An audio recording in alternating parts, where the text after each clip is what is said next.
few questions for you guys, okay? So I would like for you to answer as best as you can, because this is really important for your future. Here we go. All right, what is money? What? A coin. Yeah? What else? A dollar. A nickel. A nickel. It's a pumpkin. A pumpkin? A penny. A penny. A penny. A quarter. A quarter. A penny. A candy. Ice cream. A candy. Okay, I have another question, okay? What else do people call money? What are other names for money? God. God? God. No. What else? All right, Carter. What would you get if you had all the money in the world? What would you buy?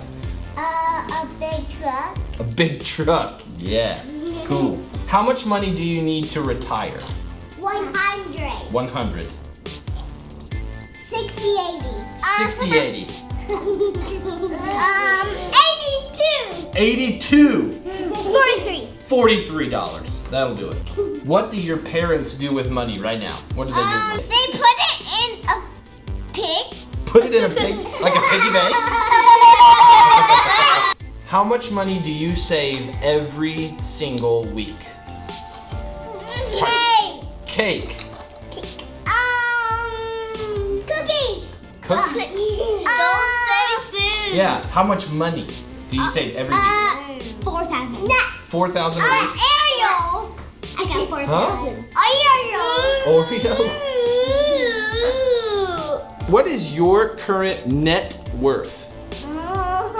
What is your net worth? To catch fish. To catch fish. Your net worth is to catch fish. Okay. How much money is a lot of money? So many. So many. Like 100. 100. What? What? A lot. 100. $100 is a lot of money? Yes, 100. How much is even more money? 110. 100. 120,000. Yes. That's a lot of money. Thank you guys for your contributions. In summary, I think that if we had all the money in the world, we'd buy cakes and big trucks and foxes.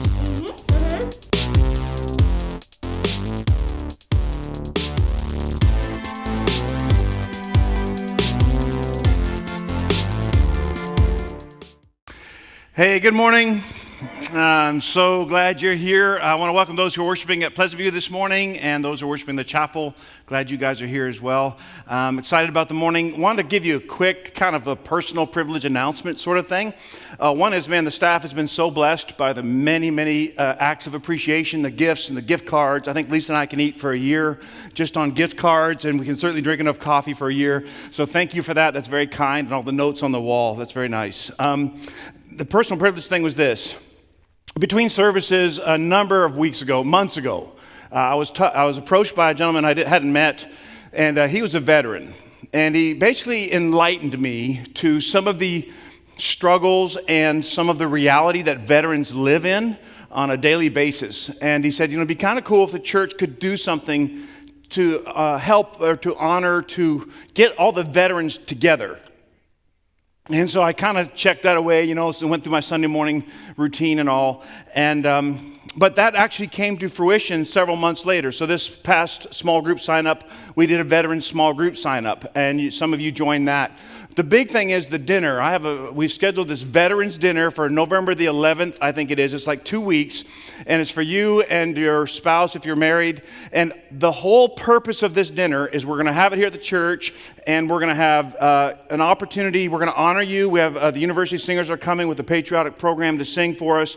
But then the big part is for allow veterans to connect to each other, because veterans across the community of Alive have all served at different places and different times. And to be honest with you, I think you all understand each other more than anyone else is going to understand you. And so we want to invite, if you're a veteran, we want to invite you to sign up and come to the dinner. Now, here's the deal. We are not going to have room for everybody. And so what we have done is the sign up is very kind of exclusive, if you allow me to say that, in that we're trying to do this just for the Alive community first. And so you can sign up through the app, or you can sign up at the Connect desk here or Pleasant View and just say, I want to come. It's totally free, and that will reserve your spot. And once this week now, we're going to put it online so that on our Facebook, so people outside of the Alive community can sign up. But if you're a veteran and you'd like to sign up, I would love to spend that evening with you, so come and be a part of that. Okay?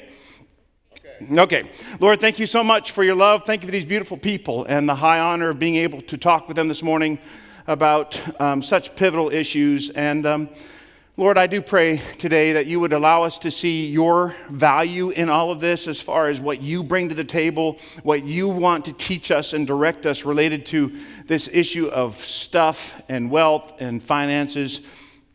I pray, Father, that you would hide me in your cross. And Lord, I pray that you would help us to approach the topic with, man, I don't have it all together here in this area, and I could use help. And Lord, teach us, I pray. It's in your name I ask these things. Amen.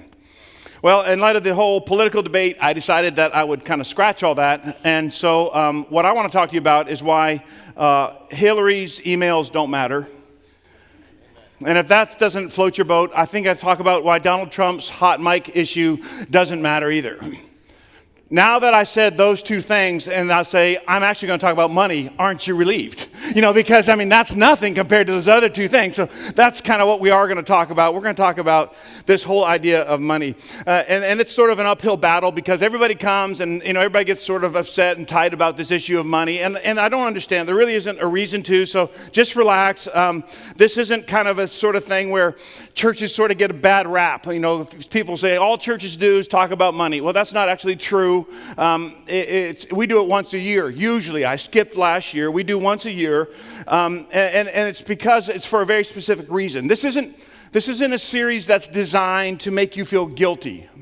I am fully aware of all the numbers, and I'm fully aware that some folks who attend Life, some of you come and you choose not to support this particular church, and I understand that. That's the way it is. But others worship here, and you're not even able to give anything at all. And so you think, well, am I not allowed to worship here? And of course you're allowed to worship here. That's not what this whole thing is about.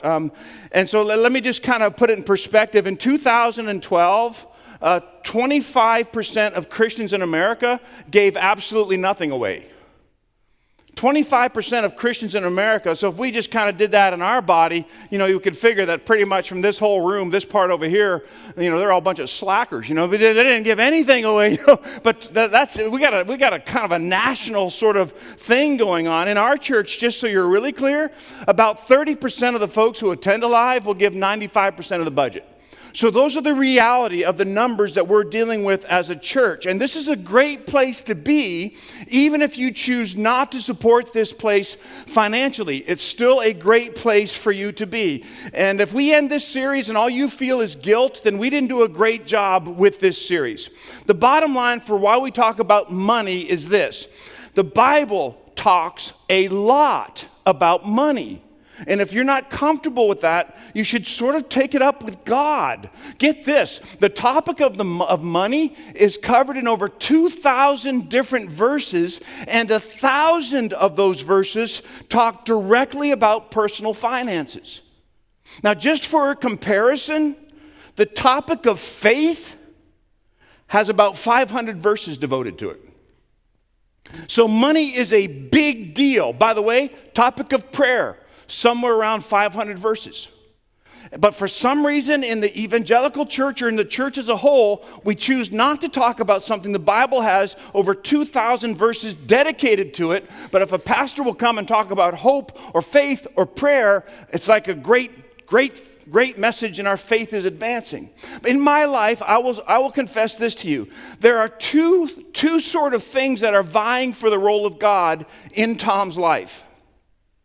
And they are how I spend my time and how I spend my money.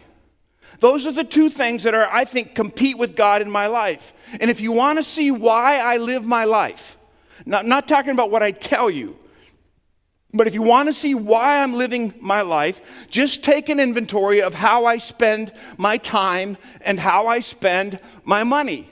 And that, respectfully, is true for you. Despite what you say and what you believe about how you value, the things you value in your life, those are the two things in American society that seem to be the indicator. If I spend a significant amount of time, amount of my money on sports, well, you know I value sports. Nothing wrong with that. If I spend a significant amount of my money on fashion, well, you know I value something there. If I spend a significant amount of money on politics, you know I'm insane and you need some help. You need to pray for me. We invest in things that we value. We do. Everybody in the room invests in what they value, and it plays out in our lives. And money is this big deal in our culture. Everybody sort of elevates money. It's one of the dominant influencers in marriages, being successful or unsuccessful, money. How many times I've had conversations in my office of a married couple come and they got problems, and I can almost like disrespectfully say, let me guess, sex or money, which one is it? Because that's kind of what it's going to be. I just know that's what it's going to be. Everybody sort of elevates money, families and lifestyles. And isn't it true that what we can find ourselves believing is this? We all sort of have this idea that we're intelligent, so we don't want to totally own it. But if we really kind of boiled down, we would sort of agree with this idea. If I had just a little bit more money, I could be happy, successful, and safe. If I had just a little bit more money, Tom, I could be happy, successful, and safe. In preparation for Pete Benson joining us in the third weekend of November, I've been reading his little book called Money Enough for Life. What's really cool about this book, all the finance books I've read, whatever, this one's really broken down according to, I'm sure you can see this. I don't even know why I'm showing you. You just have to take my word, but it's broken down according to decades and different needs, financial needs. If you want to, so I'm reading this ahead. If you want to get ahead, there's a couple of these out in the lobby, the coffee thing like we did last time we did books, and there's also at Pleasant View, there's some books there too, if you want to get ahead. And so I've been reading this book, and here's what he starts with. In 2010, there was a survey done by the Alliance Life Insurance Company of North America. And the study looked at the perceptions of baby boomers, somewhere people born between 46 and 64. Let's see the boomers. Come on, raise your hands. Okay, great. Yep, thank you. What they discovered was kind of shocking. According to their survey, guess what the number one fear amongst people in the age bracket of 44 to 75 was? It wasn't fighting illness or even having an illness that resulted in death. It wasn't that someone they love would fight an illness. It wasn't dying. It wasn't losing a child or losing a spouse. The number one fear amongst the baby boomers, as polled by this company, was outliving their money. Outliving their money. This fear is part of the myth that money and more money is going to make me happy, successful, and safe. 2015, a wellness report's released, and it confirms our belief that just a little bit of money is going to make us happy, successful, and safe. What this wellness report determined was this: if you have a combined income in your home of between $15,000 and $30,000, the report finds you believe an additional $19,000 would make you happy, successful, and safe. If you have a combined income of $150,000 to $250,000, the report finds you believe an additional $147,000 would make you happy, successful, and safe. And the equation worked all the way through in the multimillionaires. The more you make, the more you believe it will actually take to make you happy, successful, and safe. As a person walking the planet, which involves most of us, I think that's a problem. I don't want to live like that. And respectfully, I don't want to do life with people that's what's driving us. Because everybody in this room knew that this particular statement was not totally true. Everybody in the room knows that.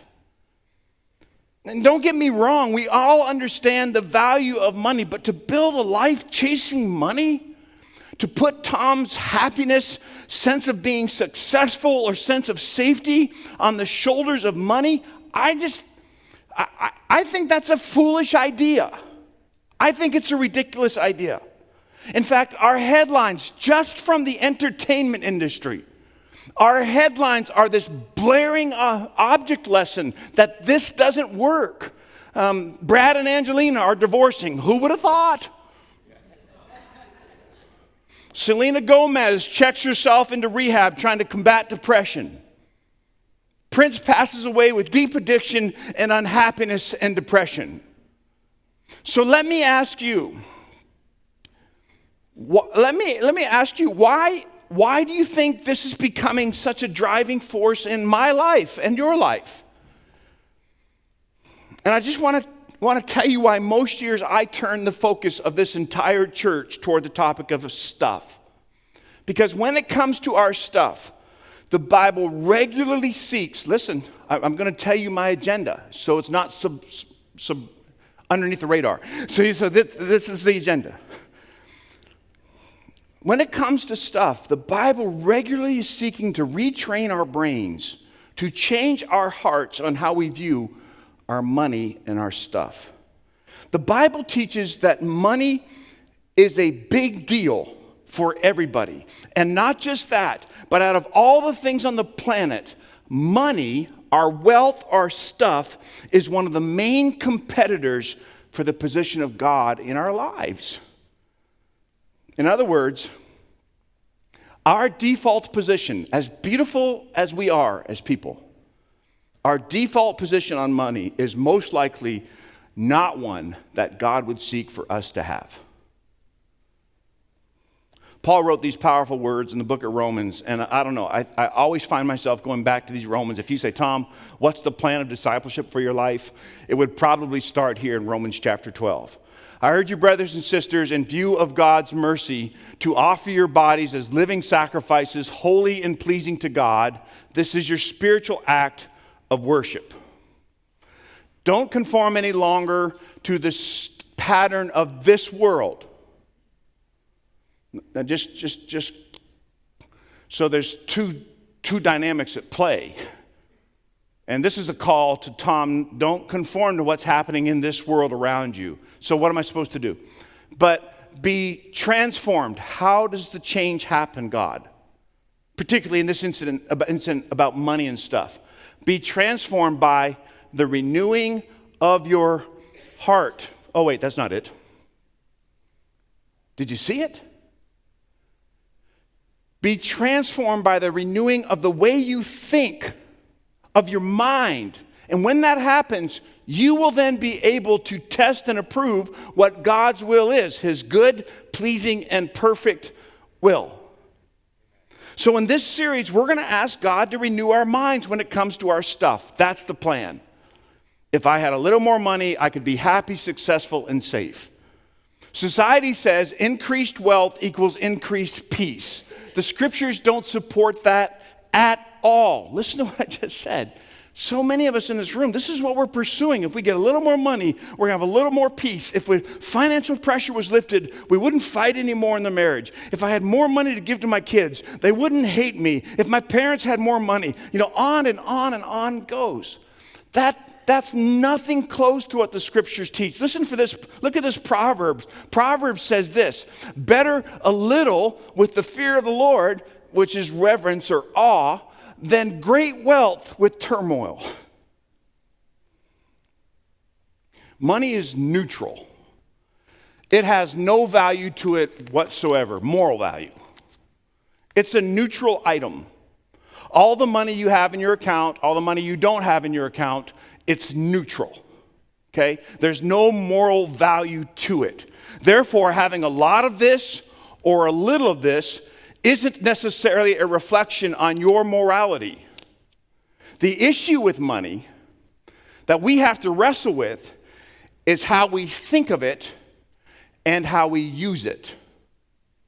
Once I determine to bet this $20 bill on the Gamecocks, sorry, bad example. Once I determine to spend this money in one direction, then I've placed value on that money. Do you understand? And so $20 is just $20. That's all it is. $100, $1 million, whatever it is, that's all it is. How we view it and how we use it places the value on money. And this one is going to be buying me lunch today. So that's the value I'm putting on that. It's a neutral item. Once I choose to spend it, that's when I place the value. Now, I would suggest that many folks who worship at Alive today have a tension playing in our lives and in our homes. You see if this is true. Don't take it's true. Don't take it as true just because I say it. You see if this is true. But I would say there's a tension in our lives between contentment and discontentment. We have this tension going on in our lives between contentment and discontentment. So what I want to try to do is begin the process of retraining the brain. And to do so, I want to go back to how things were meant to be. Let's go back to the Garden of Eden. God creates the world in 7 days. Genesis 1 and 2 record it. He creates this incredible garden for humanity to live and prosper. He says, whoop, there it is. And then he sends the people out and to have a great time. And not only did he create this place, but in that place he provided all that we need. It's in the scriptures. Read it for yourself. This was God's plan. Here's the place. Live in it. Have fun in it. Have exciting time. He provided all we needed to sustain us as human beings. It was a good place. In fact, God said it was good. You remember this, right? God created, God provided, God blessed. This is the way things run the best. This is God economy at work. This is what God desired and what God desires. God saw all that he had made, and it was very good. Very good. So let's just pause. God makes the garden, he puts me and you in it, and he gives us all we need. And he says, this is good. This is good. Then Satan shows up. He's the one wearing the black hat in this movie. And he begins to work to undermine what God created that was good. This is Satan's way. Satan can't create anything. He can only corrupt and undermine what God has created. And he turns what God created as good into something else. Now, I don't know if you've ever thought about this before, but if you've ever thought about how to take over the world, like Binky and the Brain. Any Binky and the Brain fans? I know it's old school, but I still love it. So anyway, if you ever thought about that, how would you undermine the planet? Let's just think about this for a moment. How would you undermine the planet if that was your assignment? If your assignment was to actually corrupt what the most powerful entity that has ever been known to humanity created, how would you go about doing that?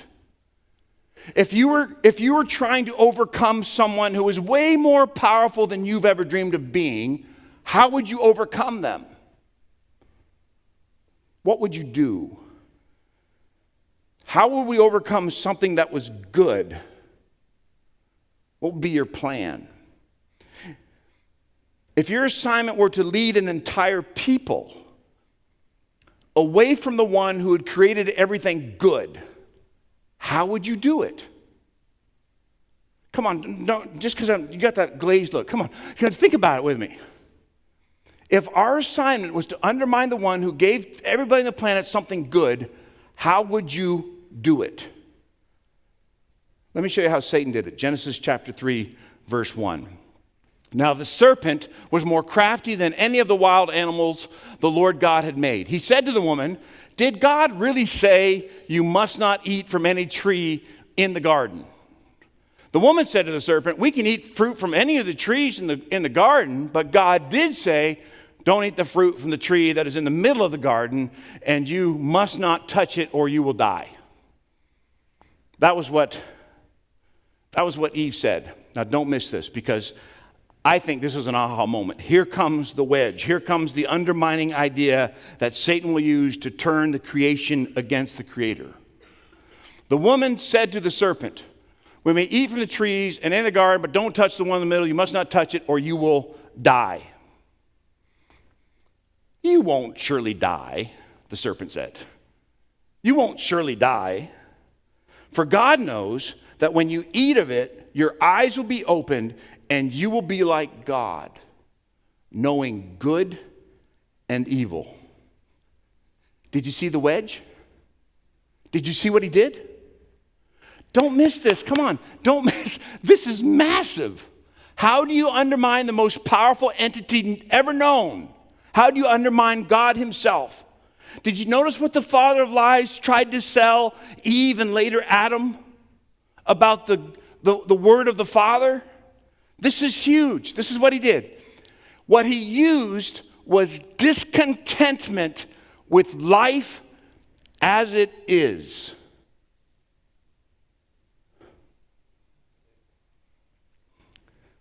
He used it on God. He used it to get people like me and people like you to turn our backs on the one who had given us nothing but good. And it worked. It worked. And it still works. You know that, and so do I. You have everything you need and more. Why not have this one tree as well? You deserve it. You work hard. Go ahead, lease it, credit it, buy it, whatever. Keep this for yourself. Something good is better. It's being kept just for you. Take it. This is going to make you happy. This is going to make you successful, and this is going to make you safe. Do you see this teachable moment? You can take this and butter your bread with this today. This was and is the plan. Listen, to corrupt Tom's thoughts, Lisa's, Rachel's, Sarah's, Thomas. This is the plan to corrupt our thoughts on wealth and money. Satan took Eve's eyes off all that God had provided, and he got her to focus on what she did not have. Let me ask you. You have a place in your life that you kind of do that? I sure hope you do, because I've identified a couple this week. You ever seen a couple of 2-year-olds fight over a balloon or a toy? You know, one of the most exciting things to do when you're watching 2-year-olds is give one of them a bag of Cheerios. It's like cheap entertainment. It's why you won't allow me to watch your children, but it's still an amazing thing.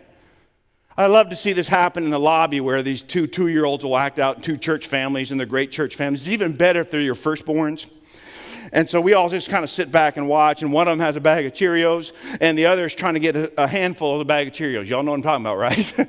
And it's like World War III is now on, you know, and then the 2 Christian parents are trying to still remain Christian, but I'm afraid the moms want to go at it too, you know, because the one's saying, why don't you control your kid? Maybe food's an issue for her. And the other's like, well, why don't you teach your kid to share? You know, that's what Jesus would do. So that kind of happens in the lobby all the time. I just think it's kind of funny. But I pray for him. You know what I've learned is I never grow out of that. You know, now teenagers, you know, I just think it's still part of us. It's over shoes or fashion or eye product, whatever teens and adults do it. We do it over houses or cars or families or income. Have you ever wondered where that sense of discontentment comes from? Now you know. Now you know. It was Satan's plan to overtake the world. If I can make them discontent, it's Satan's plan in your life. If you're experiencing discontentment, it's because we all have a family trait. And the family trait is we're all fallen. And part of that fallen nature is this sense of being discontent. Something bigger, newer, or better will change my life. So in this series, I'm going to go after 2 words to try to retrain the brain.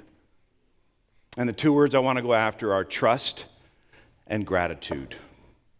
It's impossible to experience trust if you are motivated primarily by your control. In other words, we will never experience financial peace in our lives if our lives are all about trying to control our money. And when we try to control things with our money, we've bought into the myth that money will make us happy, successful, and safe. Let me assure you of something. Your sense of control is a figment of your imagination. And it is for me too. And some of you have just been through the school of hard knocks and learned that lesson. We really don't control much of anything at all. This is why God, I think, part of why God instituted his tithe. Hear me out on this. You don't have to agree, but the Bible teaches in the Old and New Testament that 10% of what we make is actually God's. It's his. And so now this isn't because God needs our money. This bothered me as a little kid. So like God doesn't have any money, so it's like I got to pay for that? Is that what happens? But that's not what's going on. And it's not because this church needs your money. That's not it either. The reason for the tithe is so Tom and Lisa will live with a consistent reminder we're not in control. God is, and my money doesn't give me control. And when I honor God with my tithe, I'm expressing my complete dependence on God. God, I've asked you to redeem my finances. So if there's not enough this week, I'm asking you to redeem this. I'm asking you for this. We're expressing contentment in our relationship with God. I trust you, Lord. Therefore, I'm giving you the one thing that is most difficult for me to give up, my sense of control. The second area I mentioned in combating discontentment is gratitude.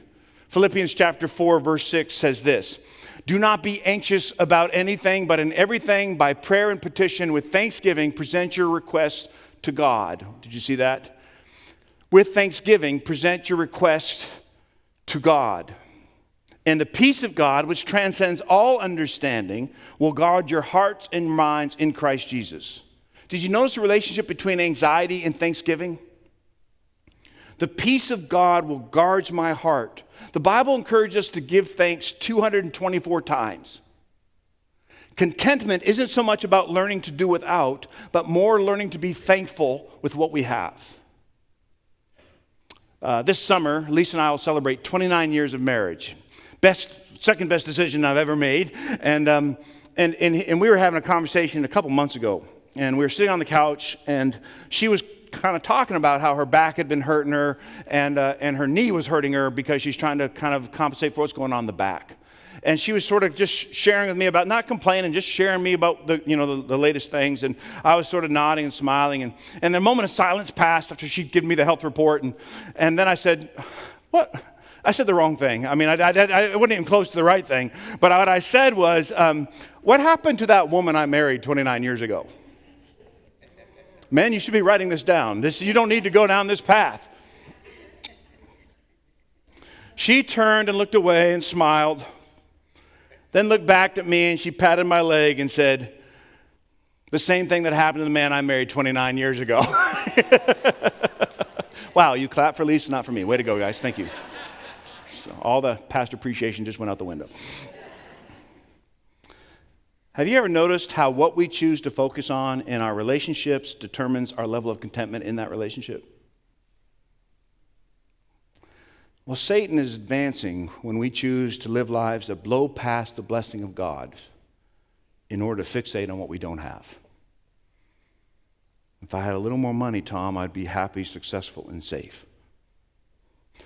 So here's what I want to do. I got this plan. You can decide whether or not you want to do it. I'm going to do it. My son and I, a couple years ago, we each did a gratitude journal. And so we bought these two journals, and they both have cartoon characters on them. And at night, we would both write down 3 things we were thankful for in that day. He actually taught me how to do this. And so I did that with him for about a year. What if we tried that for this series? This is homework, okay, if you want. What if at night, when you're eating your meal, if you're home or whatever, what if you had on the dining room table or wherever you eat, back in the minivan, wherever we eat, and we had a little journal. And just for this month, during this series, what if we had everybody share something to put in the gratitude journal? Everybody just said, "Here's the thing I'm thankful for today," and wrote it down. It may be something big, it may be something small. It doesn't matter. But this is what I'm thankful for today. Now, Tom, why should I do that? Well, it's Romans 12, 1 and 2.